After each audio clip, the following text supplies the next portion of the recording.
Bismillahirrahmanirrahim. Assalamualaikum warahmatullahi wabarakatuh.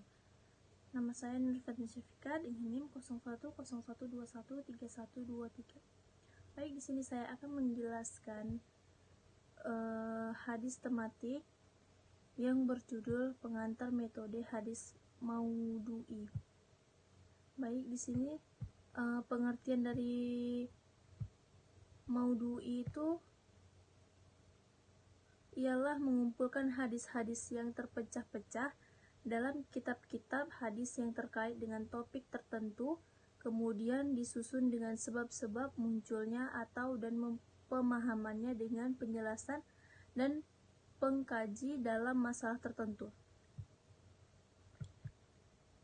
Ciri-cirinya, yang pertama, menghimpun hadis-hadis yang membicarakan satu topik tertentu atau permasalahan tertentu. Yang kedua, memahami makna dari masing-masing hadis. Yang ketiga, memahami hadis secara komprehensif dengan menggunakan pendekatan tematik.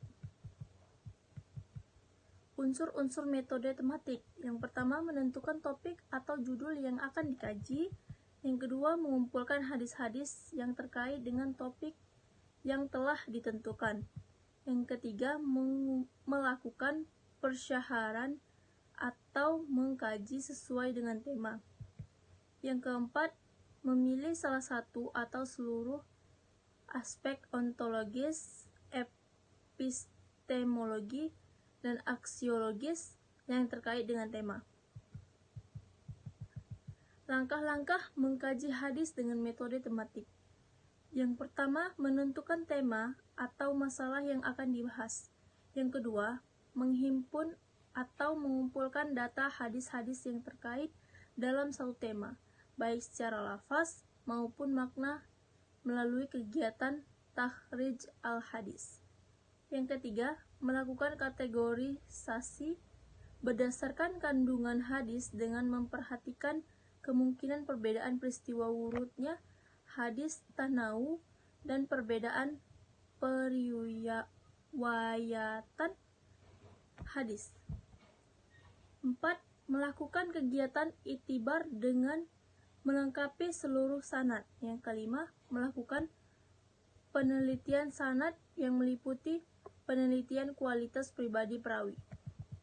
Yang keenam, melakukan penelitian matan yang meliputi kemungkinan adanya ilat atau cacat dan syad kejanggalan.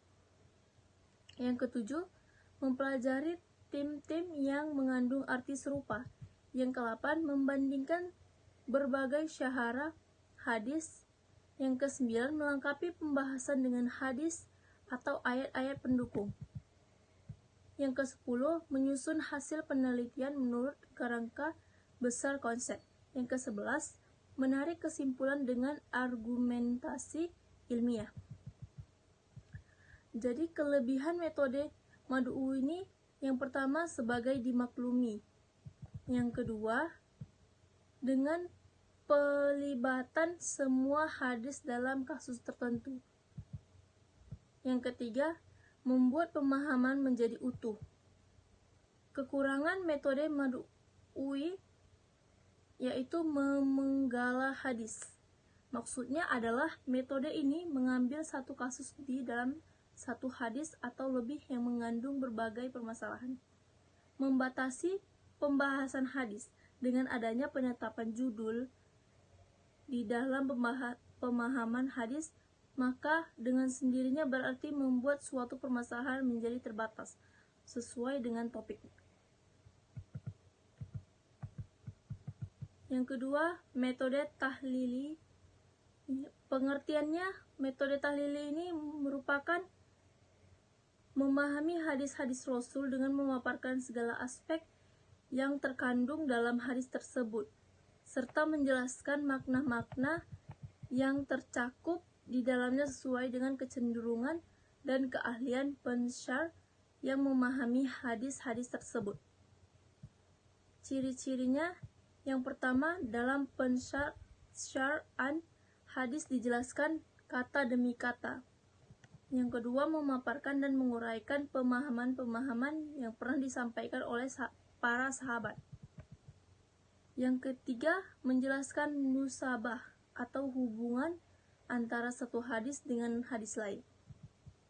Yang keempat, kadangkala persyar'an diwarnai dengan kecenderungan persyar'an pada salah satu mazhab tertentu. Kelebihan dari metode tahlil ini, yang pertama, ruang lingkupnya pembahasan yang sangat luas. Yang kedua, memuat berbagai ide dan gagasan.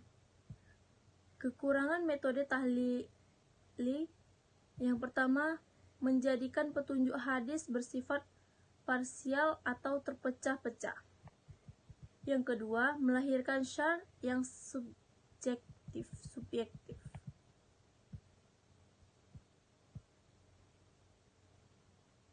Yang ketiga, metode ijmali. Metode ini merupakan menjelaskan atau menerangkan hadis-hadis sesuai dengan urutan hadis yang terdapat dalam kitab hadis yang akan di-share secara ringkas, tetapi dapat mempresentasikan makna literal hadis dengan bahasa yang mudah dan gampang dipahami.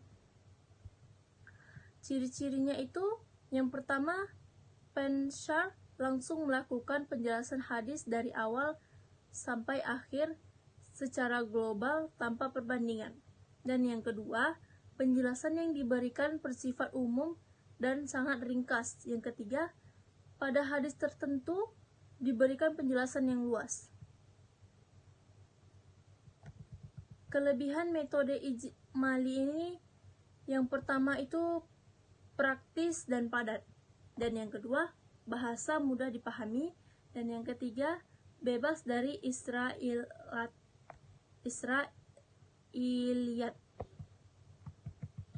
Kekurangan metode ijmali ini, yang pertama, menjadikan bentuk hadis parsial. Yang kedua, tidak ada ruang untuk menggunakan analisis yang memadai.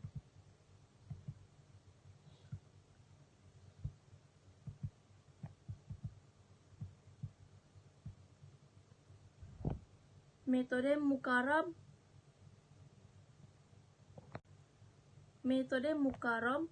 yang pengertian metode mukarram ini merupakan syarh perbandingan atau pensyarh yang dilakukan dengan membandingkan dua hal. Yang dia membandingkan hadis yang memiliki redaksi yang sama atau mirip dalam kasus yang sama, dan atau memiliki redaksi yang berbeda dalam kasus yang sama. Ciri-cirinya, yang pertama, pensyarh menggunakan perbandingan analisis redaksional. Yang kedua, pensyarh menggunakan perbandingan penilaian perawi. Dan yang ketiga, pensyarh membandingkan kandungan makna dari masing-masing hadis yang dibandingkan. Yang keempat, pensyarh harus meninjaukan berbagai aspek yang menyebabkan timbulnya perbedaan tersebut, seperti asbab al-wurud. Kelebihan metode mukarram ini, yang pertama, memberikan wawasan pemahaman yang relatif lebih luas kepada pembaca. Dan yang kedua, metode ini membimbing kita untuk selalu bersikap toleran kepada pendapat orang lain. Dan yang ketiga, pemahaman dengan metode mukarram sangat berguna bagi mereka yang ingin mengetahui berbagai pendapat tentang sebuah hadis. Dan yang keempat, pensyarah didorong untuk mengkaji berbagai hadis serta pendapat-pendapat para pensyarah lainnya.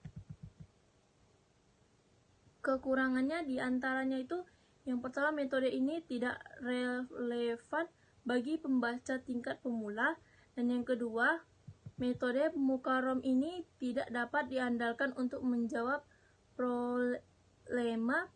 problema sosial yang sedang tumbuh di tengah masyarakat. Dan yang ketiga, metode mukarram ini terkesan lebih banyak menelusuri pemahaman-pemahaman yang pernah diberikan oleh ulama pada mengemukakan pendapat sendiri atau pendapat-pendapat baru.